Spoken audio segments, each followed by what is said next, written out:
नमस्कार, लोकसभा टीवी में आपका स्वागत है। मैं हूं इरशाद अली। खबरों में आगे बढ़ेंगे मगर उससे पहले सुर्खियों पर एक नजर।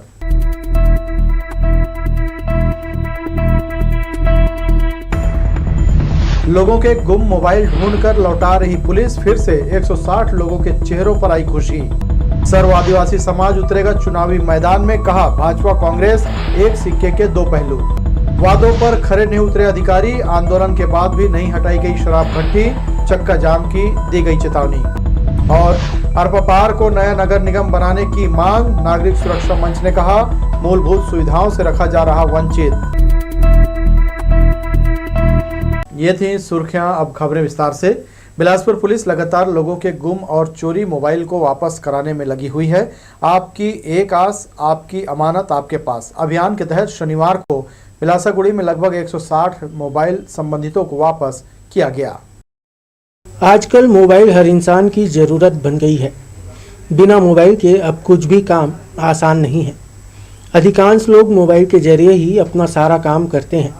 ऐसे में उनका मोबाइल गुम होना या चोरी हो जाना उनको काफ़ी परेशान कर देता है, क्योंकि उस मोबाइल में उनका सब कुछ उपलब्ध रहता है।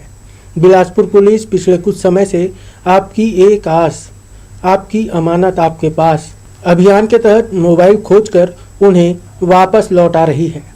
शनिवार को लगभग 21 लाख रुपए के 160 मोबाइल लोगों को वापस किए गए।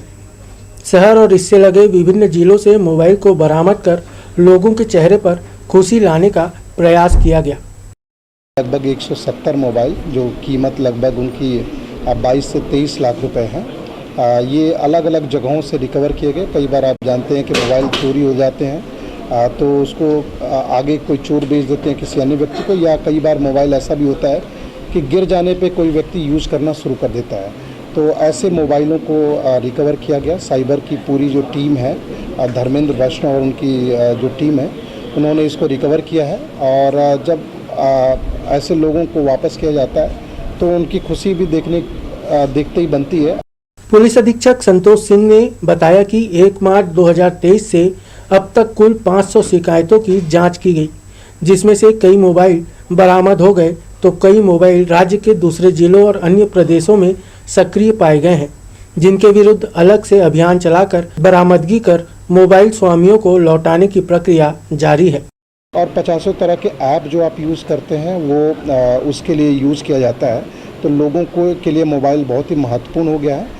एक अपील भी मैं करना चाहूँगा कि जब भी आप किसी का मोबाइल प्राप्त करें तो उसको संबंधित थाने में ज़रूर आपको वापस करना चाहिए। नहीं तो अगर उस मोबाइल से कोई अपराध घटित हुआ होता है तो आप उसमें अपराध के भागी बन जाते हैं और आपके खिलाफ वो मामला दर्ज हो जाता है। मोबाइल आपको मिले, आपको तुरंत नियरेस्ट थाने में जमा कर देना चाहिए और जिसको पहुँचाने की जिम्मेदारी पुलिस की होती है। इस दौरान साइबर एक्सपर्ट उप निरीक्षक प्रभाकर तिवारी ने वर्तमान में प्रचलित साइबर ठगी के नए प्रारूप टेक्सटॉर्शन, व्हाट्सएप की डीपी बदलकर ठगी करने, बिटकॉइन, टूरिज्म प्लान के नाम पर, कस्टमर केयर के नाम पर, ऑनलाइन लोन ऐप के अलावा दूसरे तरीकों से किए जाने वाले ठगी के बारे में जानकारी दी। साथ ही उससे बचने के लिए लोगों से आग्रह किया गया। इस मौके पर मोबाइल को खोज लाने वाले तमाम पुलिस अधिकारी कर्मचारी यहां मौजूद रहे। लोकसभा टीवी के लिए कैमरामैन प्रदीप भोई के साथ इरशाद अली, बिलासपुर। नूतन चौक में स्थित बस स्टॉप को हटाकर दुकान का निर्माण कराया जा रहा है। MIC में प्रस्ताव पास कर दुकान निर्माण किया जा रहा है, जिसका भारतीय जनता पार्टी विरोध कर रही है। शनिवार को जारी काम को बीजेपी ने बंद कराया। पार्टी का कहना है कि MIC में जो जमीन प्रस्ताव किया गया था वह दूसरी है।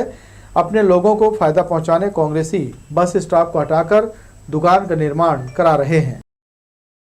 कांग्रेसी नेताओं को फायदा पहुंचाने के लिए कॉम्प्लेक्स का निर्माण कराया जा रहा है, जो गलत है, क्योंकि जो जमीन कांग्रेसियों को अलॉट हुई थी वो पीछे की है। लेकिन क्या जुगाड़ करके सेटिंग करके उन्होंने सामने यहाँ पर कॉम्प्लेक्स का निर्माण कर दिया, इसकी किसी प्रकार की कोई जानकारी प्राप्त नहीं है। जब माननीय अमर अग्रवाल जी कलेक्टर साहब के यहाँ ज्ञापन देने गए तो कलेक्टर साहब ने साफ साफ कहा कि मेरे पास किसी भी प्रकार के आवंटन की कोई जानकारी नहीं है, मैंने आवंटन नहीं किया है। लेकिन आज जब हमने देखा कि यहाँ पर फिर से निर्माण कार्य शुरू हो गया तो भारतीय जनता पार्टी ने यहाँ पर आकर विरोध प्रदर्शन किया और काम को रुकवाया है। यहाँ पे अवैध निर्माण हो रही, जिसके लिए हम लोग 2 दिन पहले यहाँ पे एक दिवसीय यहाँ पे धरना प्रदर्शन किए थे। साथ ही साथ हम लोग कलेक्टर महोदय से इसकी विशेष जांच करने के लिए मांग किए हैं। और कलेक्टर महोदय का कहना है कि मैं कोई परमिशन नहीं दिया हूं कि वहां पे दुकान बने। हम लोग चाहते हैं भारतीय जनता पार्टी कि पहले निष्पक्ष जांच हो जाए, जांच होने के बाद जो सही हो, अगर बनने के लायक है तो बनाए, और नहीं बनने के लायक है तो तत्काल इस निर्माण को रोका जाए। तब तक हम लोग का विरोध है और पूरी भारतीय जनता पार्टी इसका विरोध कर रही है। शुक्रवार शनिवार की दरमियानी रात एक तेज रफ्तार अज्ञात वाहन ने मोटरसाइकिल सवार 2 लोगों को अपनी चपेट में ले लिया। हादसे में मोटरसाइकिल चालक रतनपुर निवासी रवि मरावी की मौके पर ही मौत हो गई। वहीं उसका साथी प्रीतम साहू की स्थिति गंभीर बनी हुई है, जिसे सिम्स में भर्ती कराया गया है। मोटरसाइकिल चालक बोरसरा बाईपास पर पहुंचे थे, तभी अचानक पीछे से अज्ञात वाहन ने ठोकर मार दी। हादसे के बाद वाहन चालक मौके से फरार हो गया। हिरे पुलिस इस मामले में मर्ग कायम कर शव को पोस्टमार्टम के लिए भिजवा दिया है। शादी का झांसा देकर नाबालिग लड़की को भगाकर ले जाने वाले आरोपी को बिल्हा पुलिस ने गिरफ्तार कर लिया है। घटना के 3 हफ्ते बाद पुलिस ने आरोपी को आंध्र प्रदेश से पकड़कर ले आई है। उसके कब्जे से लड़की को सुरक्षित बरामद कर लिया गया। जानकारी के अनुसार नाबालिग 10 अप्रैल को अचानक घर से गायब हो गई थी। परिजनों की शिकायत पर पुलिस ने मामले को गंभीरता से लिया और आरोपी तारणी साहू को पकड़ लिया, जिसके खिलाफ धारा 363, 366, 376, 4, 6 पॉक्सो एक्ट के तहत कार्रवाई की गई है। सर्व आदिवासी समाज अब अपने हक की लड़ाई खुद लड़ेगा। आगामी विधानसभा चुनाव में पूरी तैयारी के साथ मैदान में अपने प्रत्याशी उतारने जा रहा है। इसके लिए कुछ अन्य पार्टियों से भी साथ लेने की बात कही गई है। आदिवासी समाज की मांगों पर अमल न करने और उनके हक को दरकिनार करने से आहत सर्व आदिवासी समाज अब आगामी विधानसभा चुनाव लड़ने का मन बना लिया है। शनिवार को समाज प्रमुखों ने प्रेस कॉन्फ्रेंस कर बताया कि प्रदेश भर में लगभग 50 से 55 सीटों पर प्रत्याशी खड़े करेगा। दूसरे दलों से भी चर्चा कर उन्हें एडजस्ट किया जाएगा। उन्होंने कहा कि भाजपा और कांग्रेस में आदिवासी नेता चुनाव लड़ते हैं, मगर विधायक और सांसद बन जाने के बाद समाज की तरफ से मुख मोड़ लेते हैं, पार्टी के एजेंडे पर बात करने लगते हैं, जिससे समाज आहत है। सर्व आदिवासी समाज के अध्यक्ष समेत प्रदेश पदाधिकारियों ने पत्रकारों को संबोधित करते हुए कहा कि समाज के हित में ना तो भारतीय जनता पार्टी ने काम किया है और ना ही कांग्रेस ने अपना वादा निभाया है। उन्होंने मुख्यमंत्री भूपेश बघेल और डॉक्टर रमन सिंह पर निशाना साधते हुए कहा कि आदिवासियों की जमीन पर सरकार अपना हक जमाती है। कई हजार एकड़ जमीन लीज के नाम पर सरकार ने लिया है, मगर इसका फायदा आदिवासी समुदाय को नहीं मिला। समाज के उत्थान के लिए भी कोई कारगर कदम नहीं उठाए गए हैं। चुनाव नजदीक है, मगर अब तक आदिवासी लोगों के लिए बनाई गई कमेटी ने कोई समीक्षा बैठक तक नहीं की है और न ही समाज के लोगों से बात की। हमारी कहीं सुनवाई होती नहीं समाज के स्तर पे और ना अब इसकी परवाह करती। तो समाज ने सोचा कि भाई जब तुम इतना साल तक के आंदोलन करने के बाद कुछ सुनवाई नहीं है ना, उस पर कोई कार्रवाई नहीं हो, तो ये तय किए हैं कि हम समाज को चुनाव में उतारेंगे। जो रिजर्व सीट है करीब करीब उसमें सभी में आजमाएंगे और इसके अलावा भी 20 सीट जहां हमारी आदिवासी समाज की 20 से 40% आबादी है, वहां भी देखेंगे। दोनों पार्टियों की सरकार रही है, उनसे तंग आकर के हम लोगों ने फैसला किया। सर्व आदिवासी समाज के द्वारा छत्तीसगढ़ में आरक्षण, आदिवासी की समस्या, प्रताड़ना, पेशा कानून एवं समाज के अधिकारों को लेकर चर्चा की गई।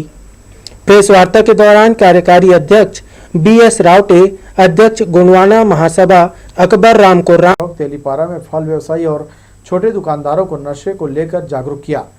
नशे की गिरफ्त में आ चुके कुछ युवकों को बचाने थाना परिसर में डॉक्टरों द्वारा काउंसलिंग कराकर उन्हें निःशुल्क दवा का वितरण भी कराया जाएगा। फल ठेला लगाने वाले लोग हैं और छोटी छोटी दुकानें लगाने वाले लोग हैं, उनको समझाइश दी जा रही है कि दिन भर ये मेहनत करते हैं और नशे के आदी हो जाते हैं। शाम को नशे का इनको आवश्यकता महसूस होती है और लगातार नशे का उपयोग करते हैं, जिसके संबंध में इनको फ्री ऑफ कॉस्ट डॉक्टरी सलाह की भी दी जा रही है। काउंसलिंग के बारे में भी बताया जा रहा है। कल रविवार के दिन 12 से 2 बजे तक डॉक्टर साहब द्वारा निःशुल्क काउंसलिंग का आयोजन किया जाएगा। उस संबंध में उनको जागरूक किया जा रहा है, बताया जा रहा है। शहर के वार्ड क्रमांक 63 अरविंद नगर में स्थित सरकारी शराब दुकान को हटाने के लिए बीते दिनों यहां की नारी शक्ति में शामिल महिलाओं ने जमकर आंदोलन प्रदर्शन किया था। जिससे घबराकर आबकारी और अन्य अधिकारियों ने 31 मार्च तक शराब भट्टी रहने देने और उसके बाद यहां से हटा दिए जाने का आश्वासन दिया गया था। लगातार फॉलोअप करने के बाद भी शराब भट्टी अब तक इस वार्ड से नहीं हटाई गई है। जोरापारा के लोग एक बार फिर से आबकारी और संबंधित अधिकारियों की अनदेखी से खासे परेशान हैं। उन्होंने अधिकारियों को अल्टीमेटम दे दिया है, अगर 8 दिनों के भीतर शराब भट्टी यहां से नहीं हटाई गई तो जोरदार आंदोलन करने के साथ साथ नूतन चौक में चक्का जाम किया जाएगा। तारीख को फिर हम लोग गए आबकारी विभाग, वहाँ पूछा गया तो यही बोले कि प्रक्रिया चालू है। दोनों वार्ड में पार्षद नहीं चाह रहे हैं कि यहाँ शराब भट्टी खुले करके इसको हम लोग भेज रहे हैं बाहर, इसलिए टाइम लग रहा है। वहाँ भी बोले तो बोले मैडम 8 दिन लगेगा, 15 दिन भी लग सकता है, एक दस्तखत का काम है, बस एक दस्तखत होगा आप लोग को भट्टी हटा दिया जाएगा। आज 1 महीना हो गया, फिर उस दिन हम लोग गए तो फिर वही बात हुआ। उसके बाद हम लोग आंदोलन करने के लिए चेतावनी दे के आ गए हैं, लिखित में कागज़ दे दिया गया है उनको। 8 दिन का अल्टीमेट है, अगर 8 दिन के अंदर अगर भट्टी नहीं होती तो उग्र आंदोलन करेंगे। सरकंडा क्षेत्र के अशोकनगर एकता कॉलोनी के निवासी सड़क, नाली और तालाब से खासे परेशान हैं। आधी अधूरी सड़क तो नाली खतरे का कारण बन रही है। वार्ड का गंदा पानी तालाब में जाकर लोगों को बीमार कर रहा है। अगर निगम प्रशासन इस ओर गंभीरता से ध्यान दे तो लोगों की समस्याओं का समाधान हो सकता है। हाल ही में नगर निगम में शामिल हुए गांव के लोग निगम की आधी अधूरी व्यवस्था से खासे परेशान हैं। वार्ड क्रमांक 58 में एकता कॉलोनी जाने वाली सड़क आधी अधूरी बनाई जा रही है। यहाँ ठेकेदार कुछ भी किए जा रहे हैं। नाली जरूर बनाई गई है मगर उसे ढकने का प्रबंध नहीं किया गया है, जिसके कारण आए दिन यहाँ खतरा मंडरा रहा है। सड़क की गुणवत्ता को लेकर भी लोगों ने नाराजगी जाहिर की है। यही नहीं, इस वार्ड में एक तालाब है जिसमें वार्ड के नाले का पानी जाकर तालाब को प्रदूषित कर रहा है। वार्ड का कचरा भी इसमें फेंका जा रहा है, जिससे लोगों को इसके इस्तेमाल पर खुजली हो रही है। नाली बनाए हैं तो पूरा खुला छोड़ दिए हैं। आज दिन कोई गिरता है, कोई मोटरसाइकिल से, कोई पैदल जा रहा है तो गिर जाता है। ढक्कन लगाने के लिए बोले तो ढक्कन नहीं लगाए, 3 महीना हो गया उसी खुला छोड़ दिया है। थोड़ी से बना है, आधी से भी कम बना है। बोले थे वहाँ डीलक्स का वो पब्लिक स्कूल तक बनेगा तो यहीं तक का छोड़ दिए हैं बना के, और 3 महीना हो गया। 3 महीने से हम लोग समस्या झेल रहे हैं। कहीं पर 4 फीट छूटा हुआ है, कहीं पर 12 फीट और 15 फीट तक का गैप छोड़ा है। वैसे ही रोड बन रहा है, रोड के ऊपर बेस गिट्टी जो डाल जा रहा है वो मिट्टी को हटाया नहीं है और वैसे ही बेस गिट्टी डाला जा रहा है, जिससे कि गुणवत्ताहीन हो रही है। प्रशासन से मेरा अनुरोध है कि इसकी जांच करवा करके पुनः व्यवस्थित निर्माण किया जाए। अभी पूरा गांव के कचरा पूरा आत है जी, गोबर ये पूरा कोई नहात नहीं, खुजली होते है। कैसे बन हुई है? तब भाई रोड के ऊपर मैंने पाइप दी ही है करके नाली निकाली तब बन ही जी। पार्षद में हो गए बातचीत, पोंगा भी लग गए है, पानी होतिल पाट के चढ़ाई तब चढ़ी जी। वार्ड नंबर 58 के पार्षद पति पुरुषोत्तम पटेल ने बताया कि 10 लाख रुपए के जरिए सड़क और 21 लाख रुपए के जरिए नाली का निर्माण किया जा रहा है। जितना रुपए पास हुआ है उतने में ही काम कराया जाएगा। आने वाले समय में फिर प्रस्ताव पास कर इसके लिए और भी प्रयास किया जाएगा। उन्होंने बताया कि गुणवत्ता और तमाम चीज़ों को देखने के लिए निगम के इंजीनियर को इस ओर ध्यान देने की जरूरत है। को 10 लाख रुपए जो वार्ड में विकास के लिए दिए थे, मैं वही एकता कॉलोनी में दिया था। वो 10 लाख में जितना दूर पहुंचेगा रोड उतना ही बनेगा। ठेकेदार जितना पाएगा उतना ही काम करेगा। 10 लाख का उसमें खाली रोड है 10 लाख में। और नाली के लिए 21 लाख रुपए 15 वित्त से पास करवाए थे, वो भी 21 लाख में जितना दूर बना है ठेकेदार उतना ही बनाएगा 21 लाख में जितना बनेगा। और बाकी इंजीनियर लोग देख रहे हैं, बाकी हम लोग तो पैसा ला के प्रस्ताव पास करवा के उतना करवा दिए हैं। सड़क और नाली को लेकर एकता कॉलोनी सहित इस इलाके में आने जाने वाले लोगों को खासी परेशानी का सामना करना पड़ रहा है। मिट्टी के ऊपर गिट्टी बिछाकर सड़क को यूं ही छोड़ दिया गया है। निर्धारित समय सीमा में अगर काम हो जाता तो लोगों को राहत मिलती, मगर पिछले 3 महीनों से यहाँ के लोग खासे परेशान हैं, जिस ओर निगम प्रशासन को ध्यान देने की जरूरत है। लोकसभा टीवी के लिए कैमरामैन जय साहू के साथ इरशाद अली की report. National highway Bilaspur Raipur मार्ग पर पड़ने वाले तिफरा से पेंडेडी सड़क पर स्ट्रीट लाइट लगाने का काम किया जा रहा है। साथ ही एनएच के द्वारा डिवाइडर पर रंग रोगन का कार्य भी चल रहा है। जानकारी के अनुसार स्ट्रीट लाइट के उद्घाटन के बाद NHAI देखरेख के लिए निगम प्रशासन को सौंप देगी। फिलहाल काम तेजी गति से किया जा रहा है। बढ़ेंगे अहम खबरों की ओर, मगर उससे पहले सुर्खियों पर एक नजर।